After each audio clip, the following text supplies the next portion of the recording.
Hello friends, welcome to math crackers. आज हम करेंगे चैप्टर नंबर सिस्टम से एक्सरसाइज 1.3। फर्स्ट क्वेश्चन है, write the following in the decimal form and say what kind of decimal expansion each has.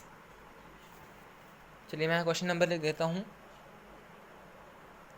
इसका first part है 36/100। तो हमें इस क्वेश्चन में ये बताना है कि हमें जो फ्रैक्शंस दे रखे हैं वो कौन सी डेसिमल एक्सपेंशन है। डेसिमल एक्सपेंशन मैंने अपनी नंबर सिस्टम की इंट्रोडक्शन वीडियो में बताया था, जो कि आप चैनल में देख सकते हैं। तो मैं इसका आंसर लिखता हूँ। इसका आप देख सकते हैं 36/100 को आप 0.36 भी लिख सकते हैं। क्यों? क्योंकि यहाँ पे 2 ज़ीरो है एंड देन 1 है, और यहाँ पे 36 के बाद हमने पॉइंट लगाया है क्योंकि यहाँ पे हमें 2 ज़ीरो दिए थे एंड 3 एंड 6, तो इसलिए मैंने यहाँ लिखा है 0.36। अब इसका डेसिमल एक्सपेंशन होता है terminating decimal expansion.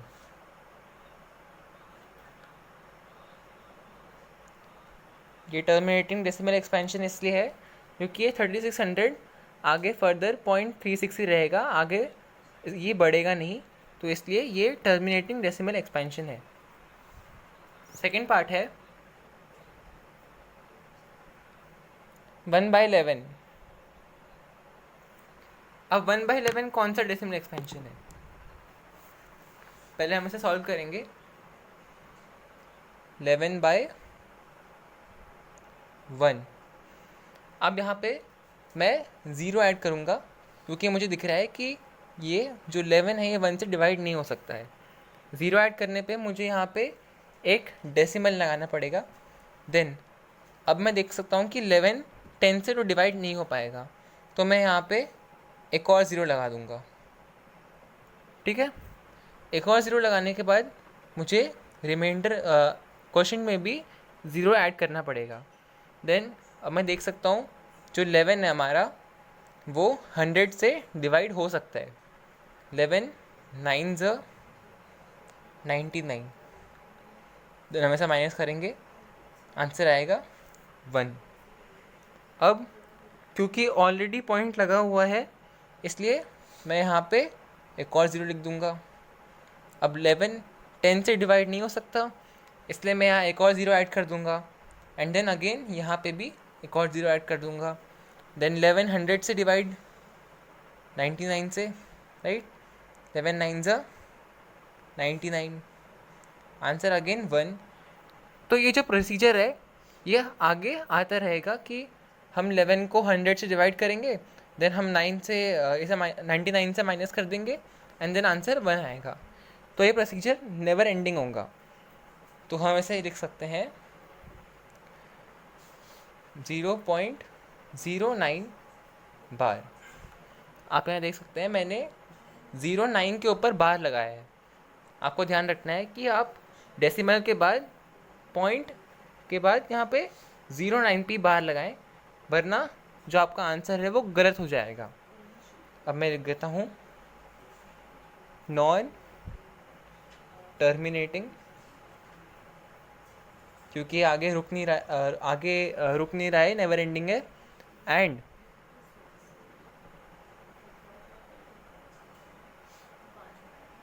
Recurring decimal expansion. ये नॉन टर्मिनेटिंग इसलिए है क्योंकि ये आगे जाकर कभी रुकेगा नहीं, और रिकरिंग है क्योंकि आगे अगर आप इसका क्वेश्चन देखेंगे तो ये 09 एंड देन अगेन 09 ही होगा। देन इसका अगला पार्ट है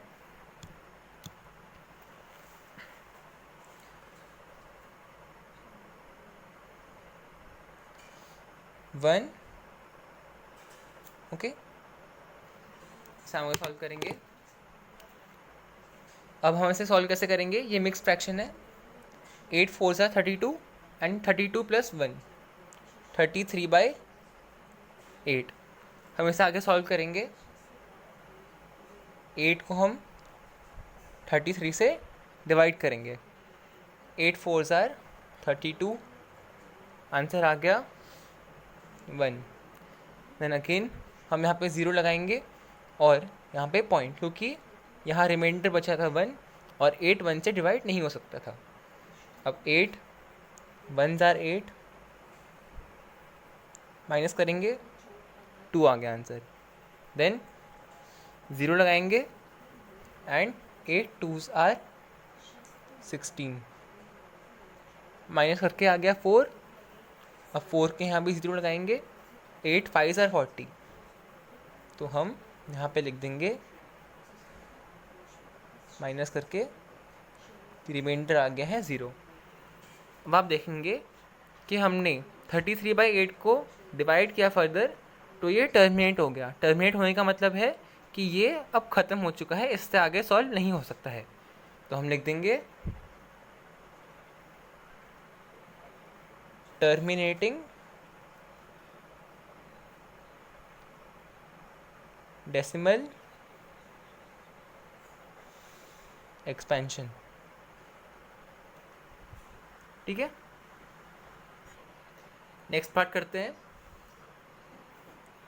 नेक्स्ट पार्ट है 4th, राइट। 3/13। अब हम इसे आगे सॉल्व करेंगे। 13/3 को, ठीक है। अब मैं यहाँ पर देख सकता हूँ कि 13 3 से डिवाइड नहीं हो सकता, इसलिए मैं यहाँ पे 0 ऐड कर दूंगा एंड यहाँ पे डेसिमल। अब 13 2s आर 26, माइनस कर दूंगा, आगे आंसर 4।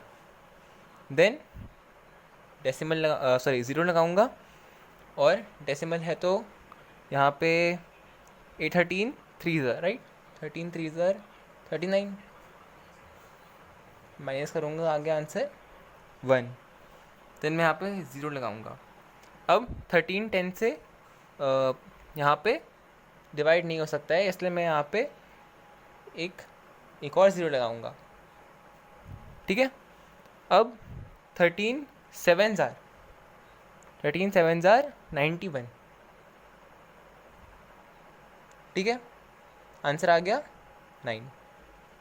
ओके, अब मैं यहाँ पे 0 लगाऊंगा, क्योंकि 13 9 से भी डिवाइड नहीं हो सकता है, राइट। अब मैं 13 को किस से मल्टीप्लाई करूँ कि ये 90 से कम या फिर 90 आए, 6, राइट। कितना आ गया आंसर 78। माइनस करूँगा तो कितना आएगा, ये आएगा 12।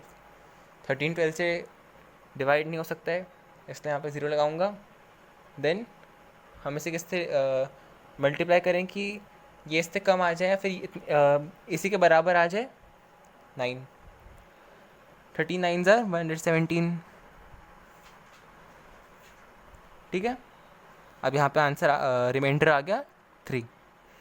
अब देन अगेन मुझे यहाँ पे 0 लगाना पड़ेगा एंड आगे सॉल्व करना पड़ेगा। अब आप एक चीज़ नोटिस करेंगे कि 30 हमें यहाँ पे दे रखा था और आखिर में हमने जब इसको डिवाइड किया इतना बड़ा तो रिमाइंडर भी 30 आया है, यानी अगेन हमें ये प्रोसीजर यहाँ से वापस स्टार्ट करनी पड़ेगी।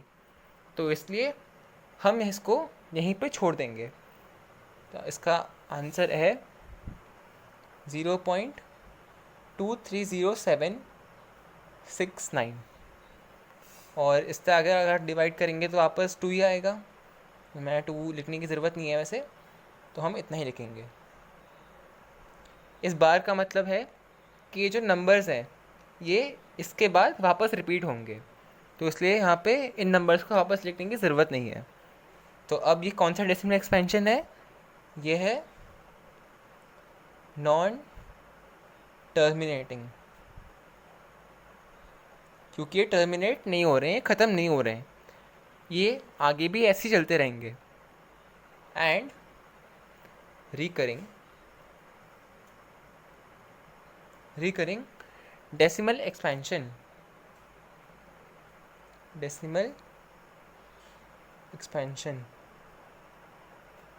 ठीक है। अब हम इसका फिफ्थ पार्ट करेंगे। फिफ्थ पार्ट है, मैं लिख देता हूँ। फिफ्थ पार्ट है 2/11। इसका आंसर लिख देंगे हम। अब यहाँ पे सेम प्रोसीजर, हम 11 को 2 से डिवाइड कर देंगे। हमें लिख सकता है कि हम 11 को 2 से डिवाइड नहीं कर सकते, हम यहाँ पे 0 ऐड कर देंगे एंड यहाँ पे डेसिमल आ जाएगा। 11 1 ज़ार 11, आंसर आ गया 9। ठीक है, यहाँ पे आ गया 0। ओके, 11 8 ज़ार 88, राइट। यहाँ पे बचा कितना, 2, यहाँ पर 0 आ जाएगा। देन अगेन 11 1 ज़ार 11, यहाँ पे 8। आप देखेंगे ये प्रोसीजर आगे चलता ही रहा है कि हम यहाँ पे क्वेश्चन में 1 लिखेंगे, देन 8, देन 1, फिर आगे 8, तो ये प्रोसीजर आगे चलता रहेगा। तो हम इसे आगे फर्दर ना सॉल्व करते हुए लिख देंगे 0.18 और उसके ऊपर बार इसलिए 18 के ऊपर है क्योंकि 18 आगे ऐसे चलता रहेगा, ये पैटर्न नेवर एंडिंग होगा। लिख देंगे यहाँ पे नॉन टर्मिनेटिंग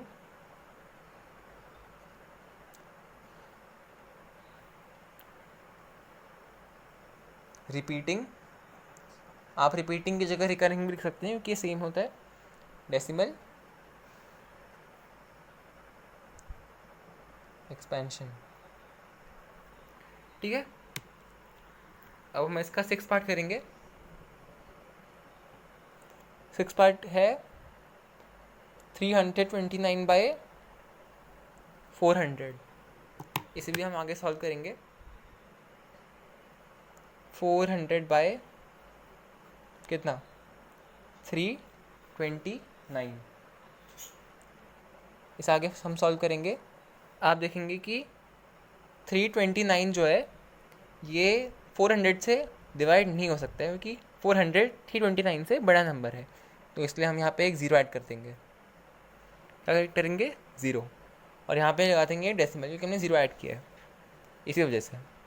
ठीक है, अब हम 400 को क्या मल्टीप्लाई करें, किस नंबर से करें कि ये इससे कम या फिर इसके बराबर आए। हम इसे 8 से करेंगे। ठीक है, यह आ गया 3200। ठीक है, आप यहाँ पे मल्टीप्लाई करके देख सकते हैं, तो आंसर आएगा 90। एंड अगेन हम यहाँ पे 0 लगाएंगे। ठीक है, और यहाँ पे हम 2 से करेंगे इसे मल्टीप्लाई। ठीक है, आंसर आ गया हमारा, ये 1 है, आंसर है 100। देन हम इसे वापस 0 ऐड करेंगे यहाँ पे।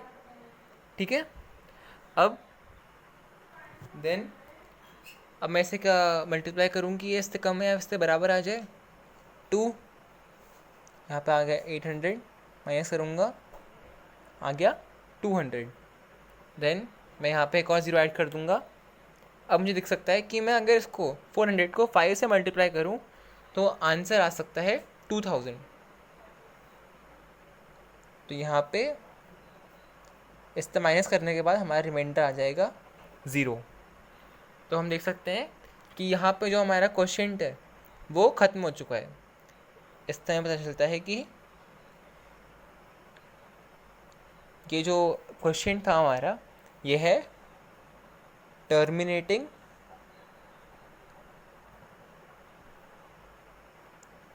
Decimal expansion.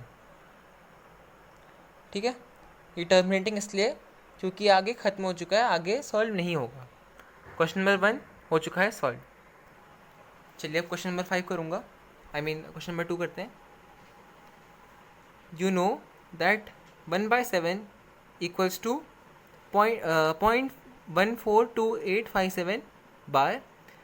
Can you predict what the decimal expansions of 2/7, 3/7, 4/7, 5/7, 6/7 are without actually doing the long division? If so, how? Study the remainders while finding the value of 1/7 carefully. तो ये बहुत simple question है। इस question में बस multiplication करनी है। सबसे पहले हम लिखेंगे कि हमें गिवन क्या है, यानी लिख देता हूँ पहले क्वेश्चन नंबर 2। हमें यहाँ पे दिया था कि जो 1/7 की वैल्यू है, अगर आप इसे आगे डिवाइड करेंगे जैसे कि मैं हमने पिछले क्वेश्चन में किया था, तो ये आएगा 0.1428 0.1428 एंड 57 और इसके ऊपर बार। यानी इसको अगर आप डिवाइड करेंगे तो आगे फर्दर इसका जो क्वेश्चन होगा वो ये आएगा और ये रिपीटिंग होता रहेगा, ये टर्मिनेटिंग नहीं है। तो हमें क्या करना है, जो हमें नंबर्स दे रखे थे ना क्वेश्चन में 2/7, 3/7, 4/7, मैं लिख देता हूँ, एंड कौन से 5/7 एंड 6/7। तो हमें क्या करना है, बिना 6/7 या फिर 5/7 को डिवाइड करे हमें आंसर निकालना है। वो कैसे निकालेंगे, बहुत सिंपल है। पहले हम लिख देंगे कि हम 2/7 को सॉल्व करेंगे। अब जो आपका 2/7 है, ये जो फ्रैक्शन है, इसे आप 2 इंटू 1/7 भी लिख सकते हैं, क्योंकि आगे मल्टीप्लाई होके 2/7 ही आएगा। ठीक है। अब यहाँ पे हमें गिवन था कि जो 1/7 है ना हमारा, इसकी वैल्यू ये है 0.142857 बार। तो क्या करेंगे हम क्या कर देंगे, 2 को इससे मल्टीप्लाई कर देंगे। 2 को हम 0.142857 बार से मल्टीप्लाई कर देंगे। अब इसका आंसर क्या आएगा, इसका आंसर आएगा 0.14। अगर आप 2857 को इससे मल्टीप्लाई करेंगे तो आएगा, यहाँ पे लिख देता हूँ 2857 एंड 14, यहाँ पे पॉइंट है। क्लियर। मैंने यहाँ पे ऑलरेडी इसे मल्टीप्लाई कर रखा है, आप इसे खुद से भी कर सकते हैं। तो इसका आंसर आएगा 0.285714 एंड देन बार, क्योंकि आगे ये फर्दर डिवाइड ऐसे ही होता रहेगा, इसका क्वोशिएंट आता रहेगा, इसलिए नॉन टर्मिनेटिंग भी है। अगला पार्ट करेंगे इसका 3/7। इसको भी आप लिख सकते हैं 3 इंटू 1/7 की फॉर्म में, राइट। अब जो हमारा 3 है, हम इसे आगे वापस 0.142857 बार से मल्टीप्लाई कर देंगे। इसका आंसर कितना आएगा, इसका आंसर आएगा 0.42871 और यहाँ पे वापस बार। ठीक है। इसको अगर आप फर्दर डिवाइड करेंगे, मल्टीप्लाई करेंगे, तो इसका आंसर 0.42871 बार आएगा। ओके। अब चलिए इसका थर्ड पार्ट करेंगे। जो हमें 4/7 दे रखा है उसको करेंगे। 4/7 को भी हम इसी प्रोसीजर करेंगे। 4/7 दे रखा है हमें, राइट। 4 को भी हम 4 इंटू 1/7 लिख सकते हैं। ठीक है। इसको भी हम मल्टीप्लाई करते हैं 4 इंटू 0.142857 बार। तो इसका आंसर अगर आप मल्टीप्लाई करेंगे तो आएगा 0.571428 और यहाँ पे बार लगाना ज़रूरी है, वरना आपको मार्क्स नहीं मिलेंगे। देन 5/7 है, ठीक है। इसे भी हम वही प्रोसीजर से करेंगे। 5 इंटू 0.142857 बार। ठीक है। अगर आप इसको मल्टीप्लाई करेंगे तो आंसर आएगा 0.714285। ठीक है, इसका आंसर ये आएगा। देन आखिरी है 6/7। 6/7 को भी हम ऐसे लिख देंगे 6 इंटू 0.142857 बार। इसको अगर आप आगे सॉल्व करेंगे तो आंसर आएगा 0.857142 एंड देन बार। ठीक है, तो एक्सरसाइज 1.3 क्वेश्चन नंबर 1 एंड 2 हमारे हो चुके हैं सॉल्व। इस वीडियो में इतना ही था। नेक्स्ट इस एक्सरसाइज की वीडियोस के लिए मैथ क्रैकर्स को देखते रहिए एंड इस वीडियो को अपने मैथ इंथुजियास्ट दोस्तों के साथ ज़रूर शेयर करें। Thank you.